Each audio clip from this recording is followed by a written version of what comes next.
ஜனநாயகன் படத்தை பற்றி பேச தெரிஞ்சவங்களுக்கு 10ஆம் கிளாஸ் படிக்கக்கூடிய ஒரு பையன் இறந்ததை பற்றி யாருக்குமே பேச தோணலை. திருநெல்வேலியில் பணக்குடி அப்படிங்கிற ஒரு கிராமத்தில் ஒரு 10ஆம் வகுப்பு படிக்கக்கூடிய ஒரு பையன் அவங்க வீட்டு பக்கத்தில் உள்ள ஒரு பையனை கூப்பிட்டு, அதாவது வீட்டில் இருந்திருக்கான்.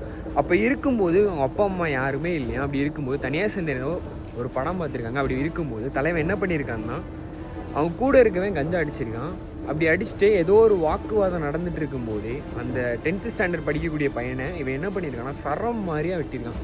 இந்த ஆடு மாடெல்லாம் வெட்டுவாங்கல்ல அதே மாதிரி வெட்டி, அதுக்கப்புறம் என்ன பண்ணியிருக்கான், அந்த பையனை வேற ஒருத்தன் வெட்டிட்டான். அவனை ஹாஸ்பிட்டலில் சேர்க்க வந்திருக்கேன் அப்படின்னு சொல்லிட்டு இவரே பார்த்தீங்கன்னா நாடகம் ஆடிருக்காங்க. கடைசியில் பார்த்தீங்கன்னா அந்த பையன் இப்போ செத்தே போயிட்டான். கைஸ், நான் சொல்கிறது உங்களுக்கு கிரெஞ்சாக தான் இருக்கும். நீங்கள் யார் கூட பேசுகிறீங்க, பழகுறீங்க, வைக்கிறீங்க அப்படிங்கிற முக்கியம் இல்லை. அது வயசு வித்தியாசம் பார்க்காம நீங்கள் பழகுறீங்க, வைக்கிறீங்க, அதுவும் முக்கியம் இல்லை. நீங்கள் ஃப்ரெண்ட்ஸாக பழகுறீங்க, ஆனால் எப்படிப்பட்ட ஃப்ரெண்ட்ஸை பழகுறீங்க அப்படிங்கிறத ஃபஸ்ட்டு தெரிஞ்சுக்கோங்க.